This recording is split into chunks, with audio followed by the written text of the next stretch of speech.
Every week on Cyberwork, listeners ask us the same question. What cybersecurity skills should I learn? Well, try this. Go to infosecinstitute.com/free to get your free cybersecurity talent development ebook. It's got in-depth training plans for the 12 most common roles, including SOC analyst, penetration tester, cloud security engineer, information risk analyst, privacy manager, secure coder, and more. We took notes from employees and a team of subject matter experts to build training plans that align with the most in-demand skills. You can use the plans as is or customize them to create a unique training plan that aligns with your own unique career goals. One more time, just go to infosecinstitute.com/free or click the link in the description to get your free training plans, plus many more free resources for Cyberwork listeners. Do it. infosecinstitute.com/free. Now, on with the show. Today on Cyberwork, returning guest Ken Jenkins stops by to talk about his work as the head coach of the U.S. Cyber Games. If you're intrigued by this emerging esport, you're going to want to keep it here. Ken discusses the selection process for the athletes, the role of the coaches and mentors in the competitions, and the intense real-time collaboration going on during the events. Polish up those tools and get ready to break in. It's Cyberwork.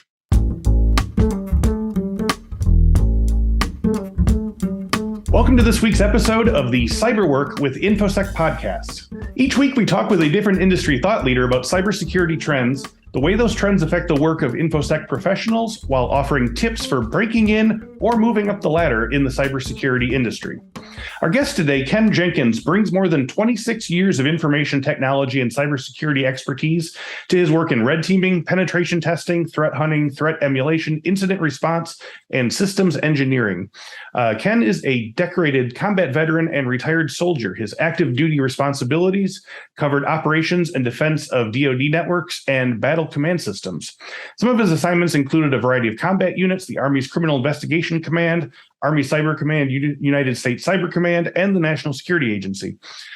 Ken regularly competes in capture the flag competitions, and as we are about to find out, he is currently about to be the head coach of the U.S. Cyber Games for the season 2, which is starting now and is going to be going through 2023. He earned his BS in technical management from DeVry University and holds over 30 commercial certifications, including CISSP, OSCP, and many more. I had Ken on year before, and we had a really great time, and I'm very interested in the U.S. Cyber Games, so let's find out some more. Ken, welcome to Cyberwork. Hey, thanks, Chris. Appreciate it. Thanks for having me again.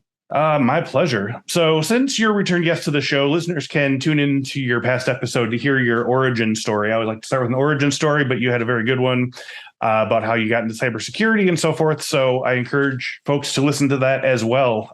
It will be on the exam. So, however, it has been almost 2.5 years since then, and you've accomplished a lot in the meantime. So you were the CTO of BioLite when we last talked, and then you also springboarded into AWS for a while, and then became VP Cybersecurity and Resilience Services for Security Scorecard since July of this year. So this one was a new one to me, so I had to look it up. Security Scorecard is, quote, the global leader in cybersecurity ratings with more than 12 million companies continuously rated. So Ken, can you tell me about how Security Scorecard works, how you go about rating these companies, what type of data and reporting you do as an organization, and what this sort of data is used for by your customers? Sure, Chris. Thanks. So Security Scorecard is a ratings platform. That ratings platform is built by collecting large amounts of data. And some of the data we collect through various mechanisms are what we bring together. We enrich that data, and we're able to score companies based on their cybersecurity posture and hygiene. So we use some active techniques, which include service discovery, content capture, fingerprinting, configuration enumeration, different types of botnet integration, certificate discovery from SSL or HTTPS enabled sites, and name resolution through DNS. And then on the passive side, we use honeypots, sinkholes, passive DNS, advertising exchanges and spam senders, different types of credential dumps from breaches, and of course, different email information we have access to. And then we also look at different ways networks are partitioned on the internet, whether they're in different autonomous system numbers or they're commercial networks or private networks. And then, of course, we look at any stale records that we can find on the internet. And we take all this data and we compile it, and we get a better understanding of attack surface intelligence to help us rate companies. And so currently we have 12 million companies that we have indexed on that we're able to provide scoring for. If there's another company that doesn't exist in those 12 million that we index on, we can quickly pull up the data through some verification of IP addresses or domains. So phenomenal product. I do consider it a best in breed product. I'm not just saying that because I work here. I'm saying that because I see how delighted our customers are with our platform. And on top of that, we also have additional modules that we use to provide even more data. When you're sitting on this type of data, I really feel like we're also a pretty advanced threat intel platform based on just the sheer amount of collection and enrichment that we do. So yeah, that's a little bit about the product. Yeah. So just for a newbie like myself, like when people are using your customers are using your platform to evaluate, is this sort of like they're checking out potential vendors or potential collaborators, and they're getting a sense of how secure they are? Is that sort of what the purpose of it is? That's exactly right. So what we do is a customer can log in and they can look at their risks or their attack surface and get a ratings, but they can also add other companies maybe that they have business relationships, business to business. Maybe they're a supplier, but somewhere they're either a third party or fourth party vendor. They need to do business with in some capacity or want to gain insights too. So within Security Scorecard, they can actually set that up and configure their networks of companies that they want to monitor. Right. So, you could think about there's various reasons why you'd want to do that. One is for like manufacturing. One could be for insurance underwriting. All types of mergers and acquisitions and investments. So that's precisely what our platforms can be used for. Gotcha. So yeah, and with the continuous aspect of it, I wonder, does that mean that like a project manager or something would kind of, have this set of, companies or apps or equipments or whatever that we're working with, and you're checking to make sure that nothing crazy is happening with this new thing that you're building out of maybe open source parts or whatever? No, that's exactly right. So they can monitor their scores and see them go up and down. And, certainly, you can take action as a score goes up and down in your vendor portfolio. Do you have enough? Like if you were to look up your own company and then gasp and clutch your pearls or whatever because there's something really wrong, is there enough information on your site to give that company the wherewithal to sort of like figure out and patch their own problems? Yes. Obviously there's more to the product, right? Support wise. It's not I wouldn't only use it as the source for determining that, but sure, of course.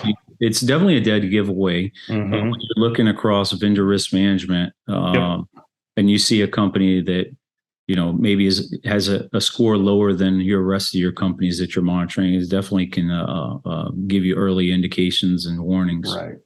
Yeah, that makes sense. Yeah, I don't want to take this piece of technology and turn it into Seinfeld's tip calculator or whatever. Yeah. So I guess turning to your role within the company, can you tell me about your own work as the VP Cybersecurity and Resilient Services for Security Scorecard? Like I know you said you have a pretty big team that you manage, but what are some of your average tasks, strategies, programs, or problems to be solved in an average week's work? Yeah, absolutely. So in February of 2022, we acquired a company called LifeBars. And LifeBars was an instant response forensics and a penetration testing organization. So offered professional services. They had been around for 8 years prior to the acquisition and had built up a pretty substantial capability in that space. So with Security Scorecard, there was always customers asking for, hey, we have ratings. You have a lot of access to our data. You may have access to some of our compliance documents through your questionnaires in Atlas and where you store the data that we upload. But if we have a cybersecurity requirement, maybe as advisory consulting or one of the services you offer, can you help us with that? And so now we can do that. And so not only can we do that, but both companies are, as we integrate them, both companies are better for it. So now it's Security Scorecard, right? There's no more life wars, and it's one and the same. So this has enhanced our cybersecurity service offerings. So we offer a handful of services. I'll go through those, but the fact that we have access to the ratings, to attack surface intelligence, and all the cyber risk intelligence capability within the company, I believe it differentiates and enhances our professional service offerings as well. So we offer penetration testing, red teaming, vulnerability assessments. So that's one of the teams that resides in professional services. Then we have our team that manages Jumpstart. So Jumpstart is a program that we started recently to help onboard our customers to the platform. As we've added more modules, added more capability to the platform, the sophistication of the platform has went up substantially. And to get the best bang for the buck out of the product, we stood up a Jumpstart program that helps onboard customers and help establish Security Scorecard inside their vendor risk management program. So that's two teams. The third team conducts incident response and forensics. So very similar to, responding to a breach, responding to a ransomware attack, we'll help a customer through either a retainer or through, they call our 911 number, and we help them out right in the middle of the crisis. So we'll help them negotiate ransoms. We'll help them recover from a breach. And we provide that to our customers and to non-platform customers as a professional service. Wow, cool. Yeah, that's and that lines up so well with everything I know about your background in terms of things that you're excited about and good at, and I like that you have these sort of massive teams that can sort of provide all of that stuff for the company. So thank you for the summary there. So sure. So Ken, I wanted to ask, I have you on the show today because I saw on LinkedIn that you had gotten involved with something that I think our listeners are going to be very excited to hear more about. And that namely is your work as head coach for the U.S. Cyber Games. So that sounds fun. I'll start with the basics. What are the U.S. Cyber Games? What's the purpose? How long has it been running? And what do you do exactly in your role as head coach? Sure. So the U.S. Cyber Games, think of it as like a traveling team that competes internationally. And the team is comprised of young adults. We call them athletes. They're 18 to 25 years old. Okay. Generally, they're graduating college, but we have some high schoolers on the team as well. So 18 to 25, like I said, and they can compete in Jeopardy-style CTFs, capture the flag events, with a focus on cryptography, binary exploitation or PWN. They have forensics challenges. They have web application security challenges, or reverse engineering or malware. So those are generally the topics that you'll see in capture the flag events. So our team is comprised of athletes that have specialties in those events. But then we also use the same team to compete in red versus blue challenges. So that's offense versus defense in real time. So we'll do that also during events. So capture the flag events, then the red versus blue challenges, and so we do that on friendly competition, or we will do that actually competition for something with stakes. So the U.S. Cyber Games is in a second season. So I'm season 2's I'm the coach for season 2. Yep. Last year, season 1, the team competed and they went to the International Cyber Challenge within our competition within Athens, Greece. So the head coach then was a very, very brilliant guy named TJ O'Connor. So TJ took the team from nothing all the way to international cyber competition and took 3rd place in the world. Wow. So I have some very, very large shoes to fill. And, I pinched myself that, I was nominated and the committee selected me to be the season 2 head coach. So this year so far, we've had an open event similar to the NFL. You have an open event where athletes come and they compete. And then you have a combine event where you come and you compete and you're observed by the coaching staff, by the technical mentors. Then we had a combine class shortly after that. And we had interviews after that. And then what you saw online was our actual draft. So we had a live in-person draft down at the Commerce Building in Washington, D.C. And many of our sponsors helped us set that up. With CISA and NICE being some of our major sponsors, but the website really showcases who our sponsors are. I mean, I'm tickled pink every day when I look at our sponsor who support us, but that enables the team to do these great events and travel. And then the committee for the U.S. Cyber Games is a company called Cat's Eye, and Cat's Eye really provides the staff. They helps out the coaches and technical mentors. All the coaches and technical mentors are volunteers, so the Cat's Eye team is really behind the scenes that makes all this possible, and they're really the might behind all this. So that's a little bit about the U.S. Cyber Games. Phenomenal team. I should probably elaborate. So we drafted 30 athletes, and these 30 athletes come from some of the best schools in the U.S. Okay. I mean, these athletes generally have many CTFs and red versus blue challenges under their belt way before they were ever involved with the U.S. Cyber Games.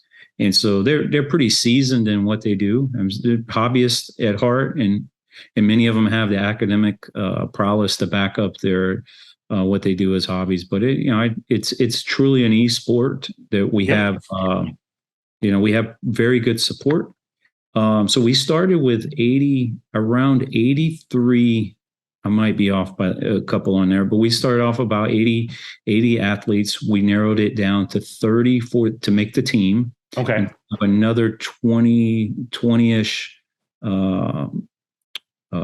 athletes that we put in our training and development pipeline for next year to prep. So we always have, we're always invested in talent for the next season's coming. Yeah. Kind of like a farm team or something, I guess. Absolutely. And I'll tell you that farm team, that training and development pipeline that we have them in is a phenomenal idea, because they get to mimic what the actual team is doing. They get to compete in open challenges. They get similar training to the actual Cyber Games team. So it's a great concept, and I'm super stoked to be involved with it. I love that. Yeah, no, they get all the challenges without necessarily having all the eyes on them, so they can maybe take bigger swings and not have to worry about I went down a weird rabbit hole and now I've I've lost us for the U.S. team. Yeah, that's cool. I love that. So I was looking at the different subdivisions. Can you tell me the respective roles of team captains, and especially the travel team versus the virtual team? Yeah, so the virtual. Well, let me start with the team captain. So while we do have coaches, head coach, assistant coach, technical mentors, junior mentors. Junior mentors are usually returning athletes that have aged out of the program that are now a part of the staff to help mentor our athletes. So that's a bit about the coaching staff, and many of our coaching staff or technical mentors teach at some of the most prestigious schools in the U.S. For instance, the assistant coach, Dr. Dane Brown, he's a professor at the Naval Academy here in Maryland. So we're so lucky to have him. And many of the coaching staff have similar backgrounds. So we have many of the challenge types covered throughout our coaching staff and our technical mentors. Now, so you ask about the traveling team. So that's the team that will actually go to different countries or travel across the U.S. And this year we're going to focus a little more on having international or other countries join us here in the U.S. Right. We recently finished up a competition in Vienna, Austria, where for ANISA there were 27 European countries that participated in this event, and there were 4 friendlies that were invited. So that was the United Arab Emirates, the Canadians, the U.S., and Israelis. So 31 countries participated in that. So wow. Those events are happening more frequently now. So the traveling team will actually attend those events and compete. Some of those our team can win, and some there we're just as a guest. And we do the same thing with our events as well. Right. And then the virtual team can compete without having to travel on site. So that's really the big difference in the difference in our cyber game breakout.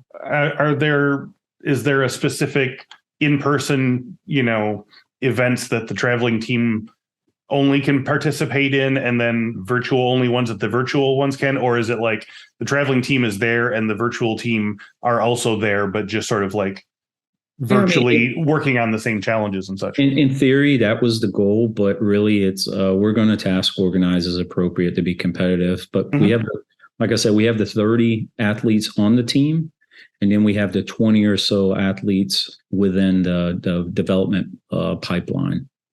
Cool.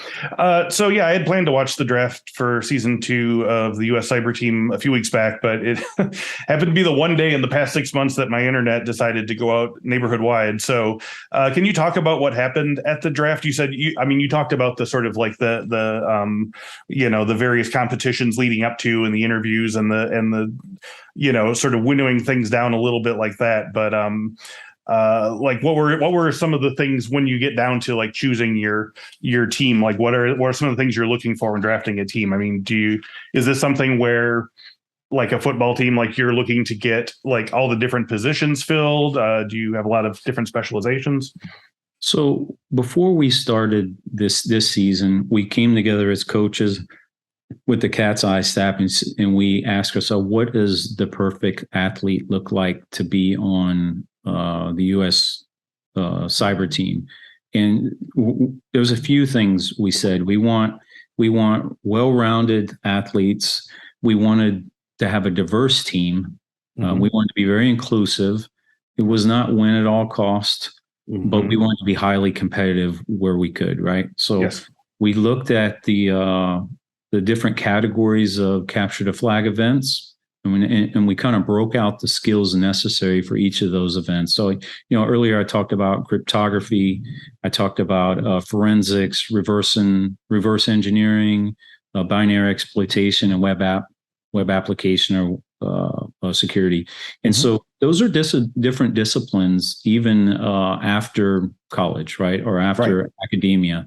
So we want to make sure our team was well-rounded, and to be able to figure that out, we had the open event, we had the combine, we had a combine clash and interviews. So we were collecting data throughout that entire life cycle of those events. We were looking at, the skills, the soft skills, the hard skills. We're looking at the data we have from last year, where the team could have done a little better, maybe. And we tried, we took those lessons learned, and that's really how we started with building the team this year. Unfortunately, because of the great sponsors we have, we were able to have capture the flag platforms and events that we could put the athletes on to gauge their performance and the depth of their skill sets, and how they could support our team this year. So between assessing their skills, I talked about their soft skills, their ability to lead, their ability to work with each other, and then representing the U.S. That is important to us. So on the national stage, we want people who represent our country as well. So that's that's really what the kind of perspective we started with. And then before the draft, we had all this data, and then we gave the technical mentors a chance, and some of the team leads from season one a chance to come in and provide their observations, along with this massive amounts of data we collected over various weeks. And we were doing this late at night. Like the combine, for instance, was anywhere from 5 or 6 at night till midnight, based on what time zone you're in. We did this all week during the combine. So we had a good amount of data, and then each athlete was interviewed by coaching staff. So be the coaching staff or the technical mentors. So we had a really good picture of where we stood on our athletes. Yep. So then the day before the draft, we came through and we validated at the coaches summit. And that's how we picked the team. And we racked and stacked the team and broke them down into the categories. And that's what you saw on draft day. I could not think of a more equitable, data-driven method for choosing athletes to represent the U.S. I'm thoroughly impressed with what Cat's Eye was able to capture during the event, and then what the technical mentors and coaches were able to agree upon. It was actually a well thought out, well executed draft. And so the day of the draft was we drafted by categories.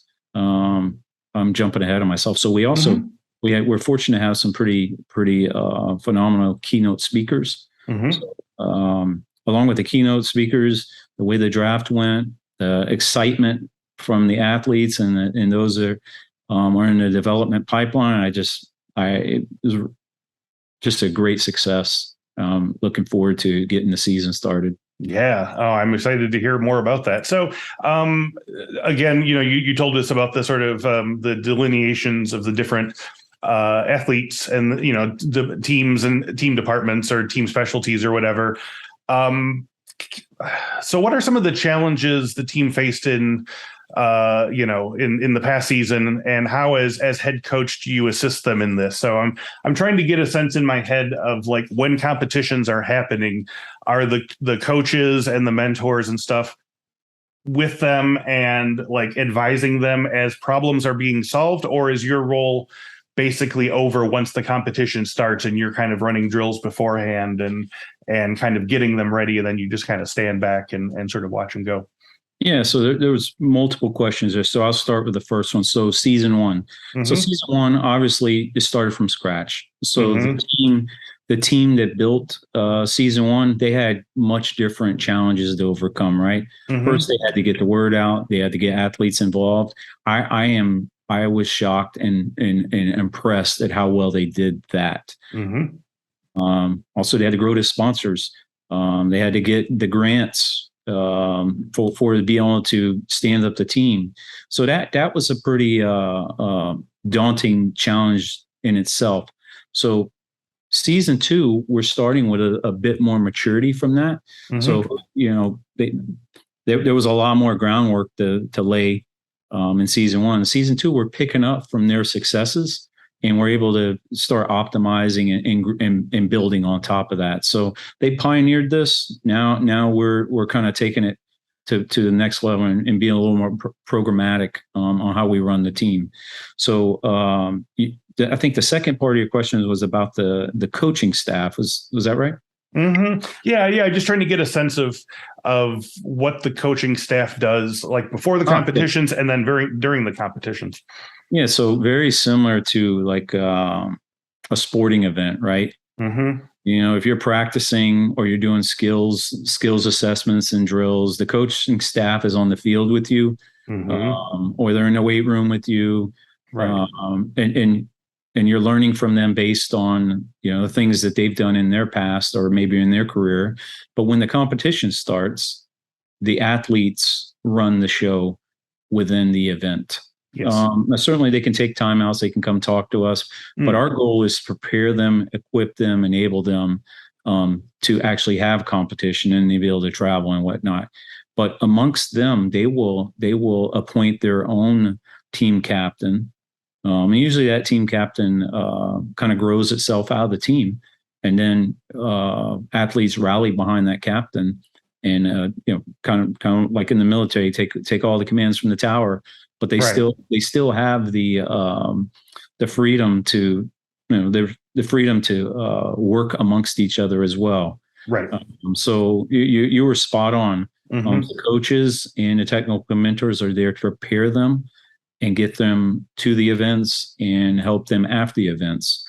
But in game or in competition, they're really led by themselves. Right. Okay. That's perfect. That's exactly what I was curious about. Now you mentioned a little bit of team communication and so forth. Now I'm approaching this from having just learned about it a couple of weeks ago here, but I'm assuming that there's sort of multiple challenges happening at once. So you have like the specialty people who are working on reverse engineering are over here, people who are working on red teaming or blue teaming are over here. Is there a lot of cross specialty conversation? Like if this person's working on this challenge and then someone over here says, hey, I need your cryptography know-how on this thing that I'm working on over here. Is there a lot of that? Or is it more like a track and field where it's like, first we do the red team, then we do the pen test, then we do the reverse engineering, then we do the CTFs, then we do this and that and that? Yeah. So with the capture the flag events, and you'll hear us referred to as Jeopardy style capture the flag events. Yeah. Oftentimes those events are each of the challenges within an event are released all at once, right? Mm-hmm. And so based on those other categories I mentioned earlier, there will be different disciplines on the team that will work on certain challenges at the same time as some of the other team members work on other challenges. So, you're just bouncing ideas off each other. They're in Discord talking to each other. They're sharing artifacts that they've discovered. They're asking each other techniques. So there is a lot of real time collaboration going on. Mm-hmm. But yes, there is a bit of discipline required to complete some of the challenges. Yeah, where you put certain expertise on those challenges until they solve them. So I imagine this is the case where the team captains are doing sort of the allocating of tasks. Like the challenge comes down and they say, you take care of this part and you take care of this part and ask, let me know if you're having problems. And then you sort of start the communication that way. No, that is spot on. That is pretty much exactly how it works. Cool. And it is a bit of controlled chaos. I imagine. Yeah. But like I mentioned earlier, many of these athletes, this is not their first, this is not their fifth, this is probably in their 10th time competing in these events. Because many of the athletes, either through academia or in their early careers, they've been doing this for years. Many computer science, computer engineering, different universities have captured the flag teams. They do the same thing as the U.S. Cyber Games. So we're fortunate enough to have some of the best from each of those teams that make up our team. Yeah, now that was a question I was going to ask next, because I'm assuming that there's a lot of these competitors that have been doing this for a long time now. But the U.S. Cyber Games specifically is only sort of 2 seasons old. So are you kind of the new kids on the block at this point? Are there new sort of seasons, leagues, whatever, sort of springing up all the time? How does that sort of match you up against you're talking about other countries like like Israel or Germany or whatever? Like, how does that match up with like if you have a team that's been doing this for 5-7 years, so they have like a big sort of advantage in that regard? Sure. So I think you're probably aware there's a lot of CTFs or red versus blue challenges. Oh yeah. At different conferences, DEF CON, Black Hat, in their CTF time, you can go on there and you can see many of the CTFs that are happening across the globe at any given time. So it's definitely not a new concept. Now, coming together under one flag here in the U.S. is a new concept. So there's been schools competing against each other, the conferences competing each other, companies, staff and teams to go compete at events. Got it. This is definitely not a new thing. I would say, as far as organizing under a flag or a guidon, or for the country, that's a much different approach.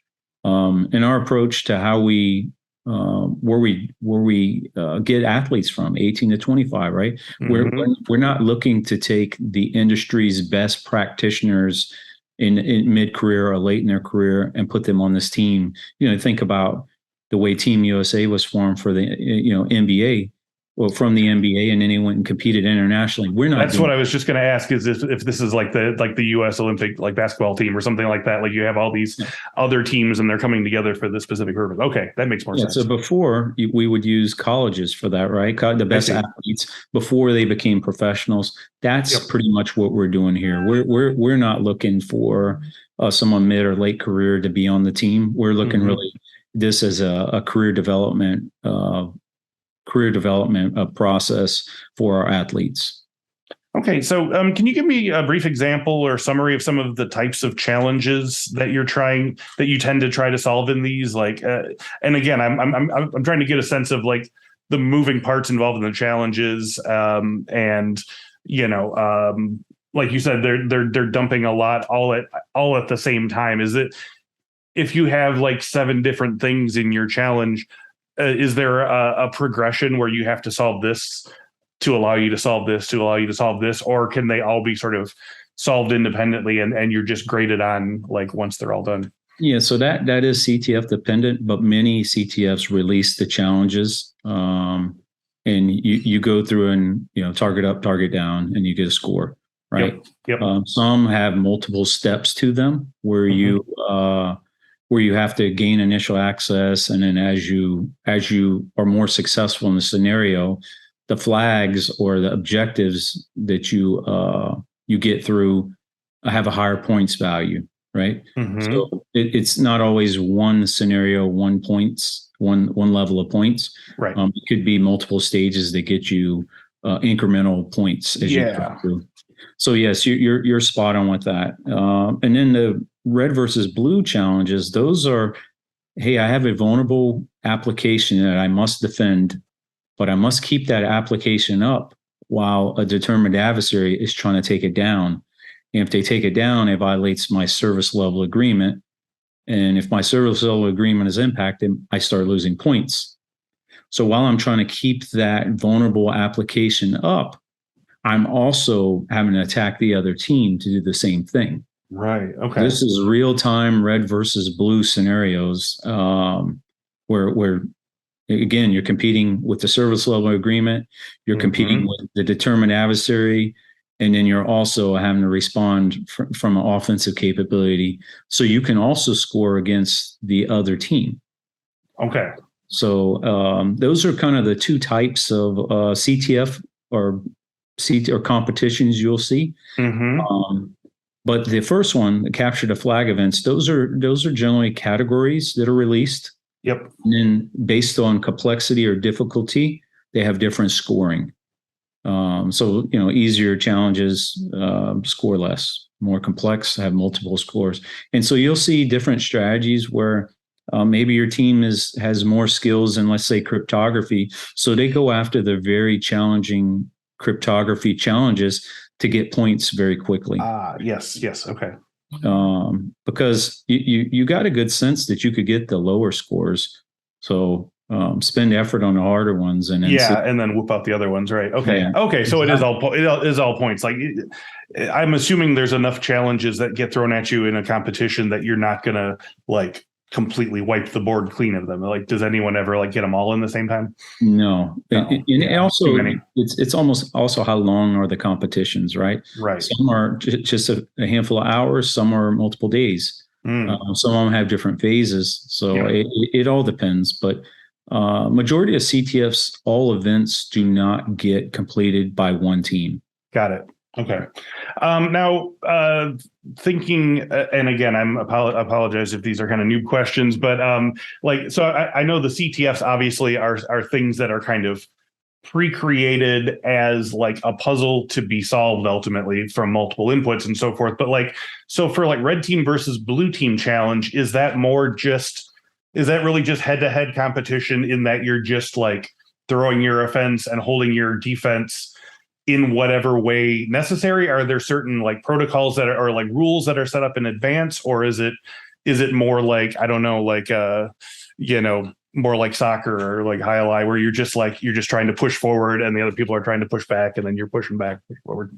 No, I mean it is real time exploitation, real-time defense, Yep. real-time denial of service, for attacking is denying, degrading, destroying, but within the rules of engagement for the event. Right. And before one of those events kicks off, it's very clear what the rules of engagements are. For instance, you will not block the scoring bot. The scoring bot must have access to your application that you have a service level agreement on, right? So you can't don't be a dingus. don't cheap out. Yeah. Right. And you also can't hack the infrastructure that's hosting the challenges, right? So there are definitely rules of engagement that really kind of drive the scenarios. There's staff during capture the flag or red versus blue challenges that are watching for those rules violations or foul balls. Got it. Okay, so I guess the more I think about it, maybe like chess would be like a more apt description for red versus blue. Where so you're always on both defense and offense. Okay, that's cool. But it's not like a thing where like the red versus blue is, we want you to use this specific channel, or we want to see if you can do it in this specific kind of way or anything like that. It's up to the teams to decide how they want to attack and how they want to defend, right? That is, as long as they're within the rules of engagement and they are paying attention to how scoring is done. Because remember, you can lose points by your service being down. Right. Or you can gain points by taking the other team's service down. Yes. And then also based on how much uptime your service has. So there's constantly like scoring going up and down. And you have different methods of doing both. So yeah, exactly. Okay, so I'm sure we have a lot of listeners right now who might be students or learners who are biting at the bit to find out how they could possibly get involved in the U.S. Cyber Games in some capacity. So what are the criteria for acceptance, either as athletes or coaches or mentors? I see, as you said before, you narrow the field from 500 to 70 to 25. So can anyone sign up for those early scrimmages? Is it invite only? Do you go through like schools, or can you sort of like apply yourself in as like a free agent? That's a really good question. I get asked this all the time. So for joining the team itself, to be an athlete on the team, that is a competitive selection process, which we discussed earlier, right? So we will advertise when next year's open is and next year's combine. So follow us, U.S. Cyber Games and U.S. Cyber Team for announcements on that. Also, the U.S. Cyber Games website is a perfect place for information. We're on all different types of socials, right? Whether it's LinkedIn, Twitter. So very easy now to keep up with U.S. Cyber Games and specifically the U.S. Cyber Team. So for coaching, the head coach and the assistant coach, that is a nominative position. So you get nominated, and then the committee interviews you, and then they select you. So those two positions have a different mechanism getting selected. In the technical mentors, we're really looking for technical mentors with experience in capture flag events, red versus blue, or in specific technologies or types of technology. For instance, I mentioned crypto, I mentioned forensics, I mentioned web application security. So we're looking for technical mentors that have great depth in those categories or specialties. So these are all volunteer positions. We're always looking to add additional staff, being it is volunteer only staff. So that's reach out to myself, reach out to the assistant coach, the Cat's Eye staff, any of our technical mentors. Cat's Eye's done a great job of showing how to get involved. And I think one of the ways that many could get involved, anyone listening today, is through sponsorship. That is a substantial way to help the team. Also, you get a good bit of interaction with the athletes, the mentors, staff, and you'll be on our website, you'll be on our logos, you'll be on our jerseys, and you'll be there rooting along the team. So always looking for more sponsors. Jerseys. We got jerseys. Folks, they got jerseys. I love it. We have polos, we have pullovers. Yeah, the team has some nice swag. That's Nice for sure. merch. All right. Can you talk in a sort of educational way about some of the ways that the skills honed while competing in these cyber games map to the types of challenges that cybersecurity professionals of the next several decades will face? I mean, I'm sure this event is fun, but I'm guessing it's not just for fun. So, like, I guess first, like, are these challenges sort of built to sort of solve the types of problems that you would see in, in future careers? And also, like, I guess also in, like, what is the challenge level of these versus are they like similar to like what actual challenges you would have in a business or federal Sure. or military situation? So I think, yeah, good question, Chris. So I think historically, you could get a degree, and then you could go learn how to do your job, right? Mm-hmm. But you may not have dedicated hands-on or be comfortable Yes. on day one of starting a new job, right?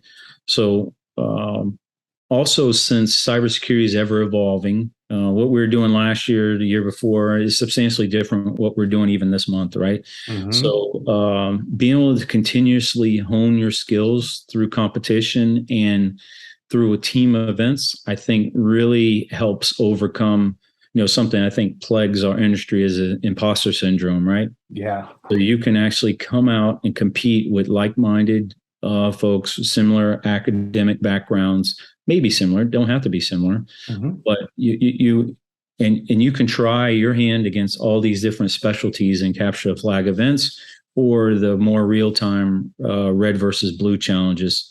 So to answer your question, does it help? It helps substantially. Mm-hmm. Because the confidence, learning to write code in a computer science class, but never dealing with a determined adversary during incident response.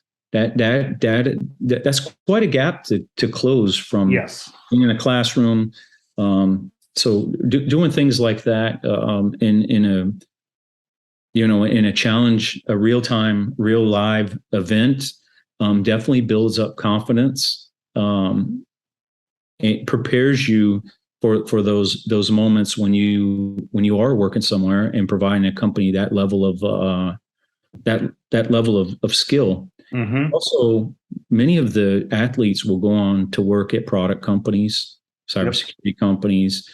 They may help with data science. They may develop behavioral analytics, maybe machine learning, AI from what they have, from what they've learned through capture the flag events or reverse challenges. So it just moves the whole profession forward, in my opinion. Yeah. And I guess that probably also ensures that if you have this particularly intensive type of hands-on experience as you're a student and as you're moving towards your first jobs, that you're probably going to almost naturally start in a higher position than you would otherwise because you have such a demonstrated sort of range of skills. Is that, I mean, no, that's spot on. Mm-hmm. Yeah. I mean, so you now have demonstrated academic success. You've also showed your willingness to compete and do something either before or after hours in your career. Mm-hmm. It's constantly honing your skills. It's like an athlete. You don't go to the gym for a couple weeks. You start feeling degradation, right? No different in cybersecurity. So yep. I think the confidence building, the workforce development that U.S. Cyber Games is responsible for is phenomenal. Yeah, well, that's great. That goes to my next question in terms of, as you say, exercising that muscle or those muscles. So one of the things we feature on our Infosec resources website over the years is we have authors who will do walkthroughs of decommissioned CTFs and sort of showing what techniques they used and how they got to the end. And obviously there's a million ways you can do any challenge. So it's just one of several, but it's kind of like a hint book if you're really stuck. So for listeners who, unlike those in my previous question, who are very confident, aren't as confident in their skills at these types of challenges, but who want to get better, do you have any advice for how to break through tricky problems when you hit the wall? Do you have like sort of like cool down, rethink, sort of redirect strategies for people when they get really when they start grinding their gears on hard things? This is precisely what we run into with the U.S. cyber team, right?